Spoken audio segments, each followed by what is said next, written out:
A noite de 25 de novembro, 1120, presenciou um desastre descrito como o Titanic medieval, uma tragédia que mudaria espetacularmente o curso da história europeia.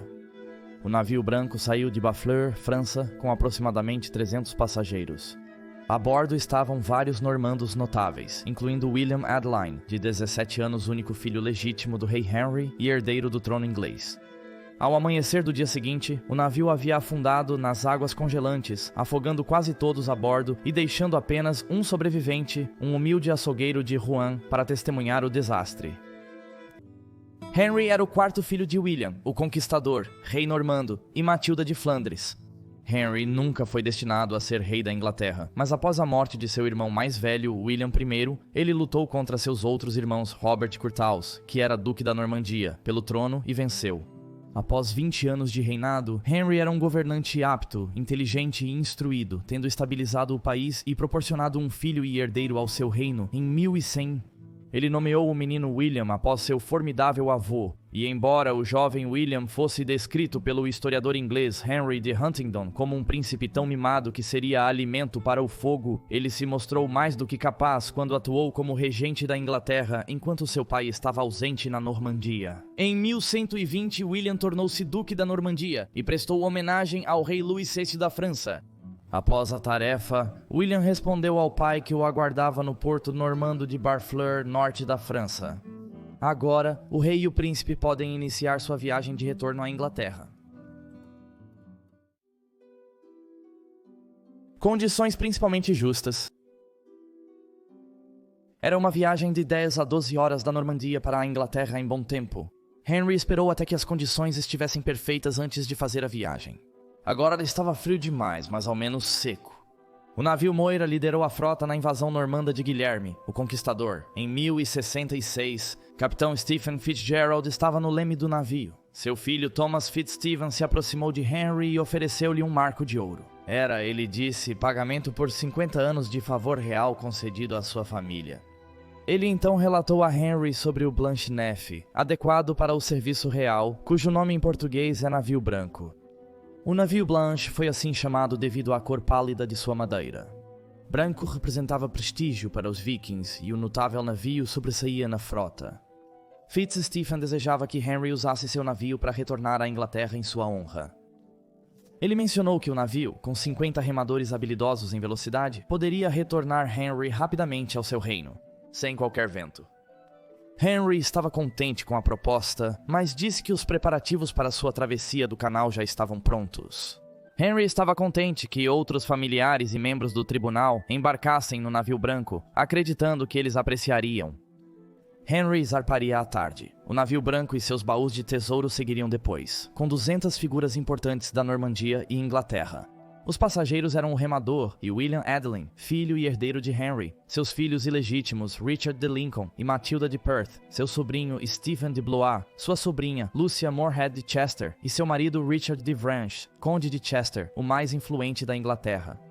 Segundo o histrion William de Malmesbury, também havia a bordo numerosos primos, Othil Fitzel, o tutor do filho do rei, os mais renomados cavaleiros e capelães da corte e os nobres filhos que aspiravam à cavalaria. Juntamente com notáveis guerreiros como Ralph o Vermelho e Robert Dexmay, e jovens soldados como Edward de Salisbury, incluindo um arquidiácono, um bispo, um parente do imperador romano, 17 mulheres com título de condessa ou princesa, e Barold, um açougueiro empenhado em cobrar seus devedores. Com água calma e vento sul, a travessia parecia ser uma viagem tranquila para o navio branco. Decidiu-se que Matilda de Anjou, noiva de William Adeline, iria à Inglaterra com o rei Henry, seu sogro. Com apenas 9 ou 10 anos, ela era muito jovem para uma noite de festa com o marido e amigos. Juventude imprudente. O navio de Henry partiu do porto de Barfleur, e para William e seu séquito era hora de festejar. O monge beneditino inglês, Oderic Vitelay, disse que os marinheiros do navio branco estavam deslumbrados com seu passageiro ilustre, o filho do rei, e pediam vinho a ele enquanto o bajulavam. William, lisonjeado, ordenou que muitos álcoois fossem embarcados. Com o fluxo crescente de mega pints de vinho, Os passageiros ficavam cada vez mais bêbados. Alguém teve a ideia de dar uma vantagem a Henry na água, antes que o navio branco o ultrapassasse, chegando primeiro ao porto de Southampton. A tripulação adorou a ideia e participou da diversão com prazer. A festa já tinha usado 3 grandes barris de vinho, com Oderick declarando talvez desnecessariamente que, cito, o excesso de bebida os deixou bêbados. Os marinheiros bêbados desrespeitavam todos, ocupando os assentos dos passageiros e se exibindo. O caos era preocupante.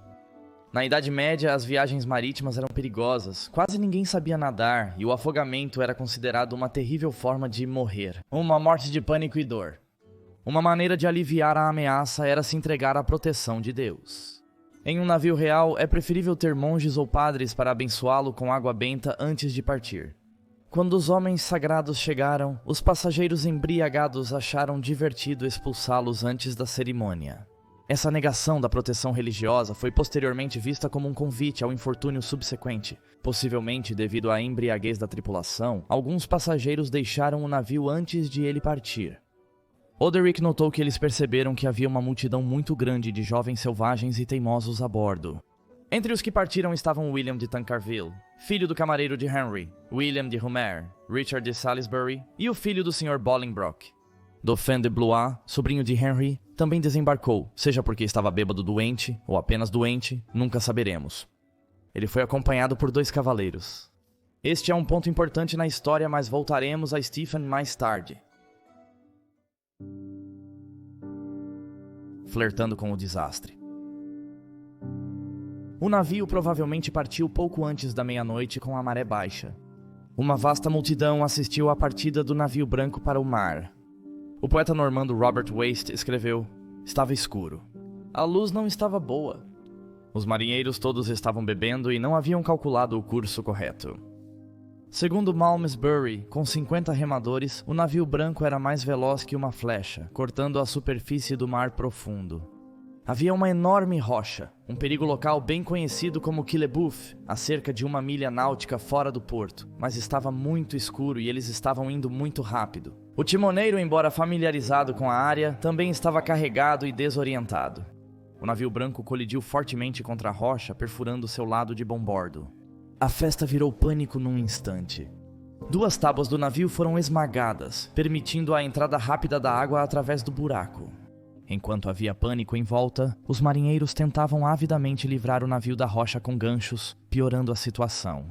O rasgo aumentou, permitindo a entrada de mais água e arrastando vários tripulantes para as profundezas geladas. Waste descreveu que o navio atingido se partiu e naufragou, com o mar invadindo em vários pontos. Empalada em seu poleiro traiçoeiro, com o vento enchendo sua vela principal, o navio branco balançou antes de rolar fortemente para o lado. Será que eles foram lá tocando alaúde? Quando ela começou a inclinar, os passageiros e o que restava da tripulação caíram gritando na água escura e fria. Apenas a 1 milha de distância, em Barfleur, algumas pessoas diriam mais tarde que ouviram um ruído fraco vindo de algum lugar do canal de Água Negra, mas não tinham ideia da catástrofe que estava se desenrolando. Oderick escreveu: os passageiros e tripulação gritaram por socorro, mas foram silenciados pelas ondas crescentes. Todos pereceram juntos. Os guarda-costas do príncipe William foram rápidos em conduzi-lo ao único barco a remo e levá-lo para a segurança, mas então ele viu sua irmã Margaret se aproximar do navio de Lombard, gritando para ele retornar e resgatá-la. William mandou seus guardas retornarem, enquanto Margaret protestava por não ser abandonada tão cruelmente.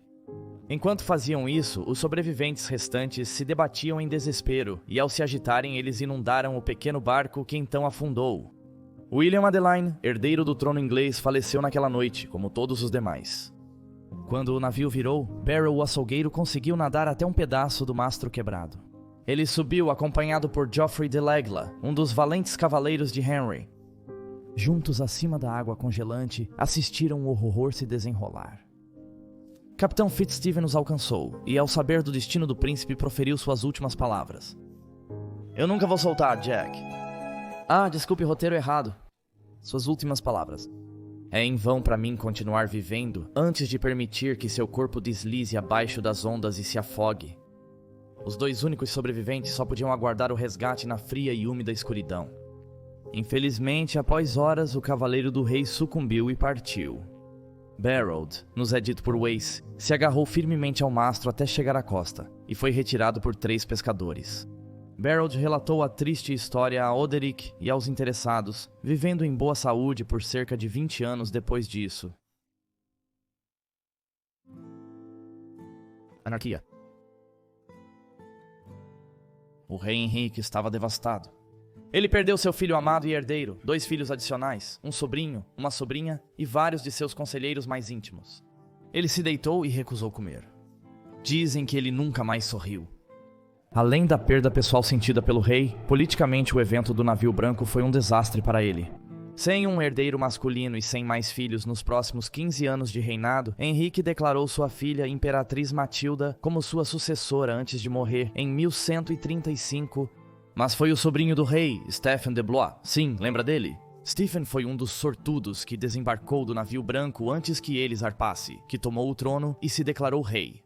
O início da longa e devastadora anarquia, uma guerra civil, ocorreu até que em 1153 a paz foi negociada. Decidiu-se que, após a morte de Stephen, o filho de Matilda, que depois virou o rei Henrique II, herdaria a coroa.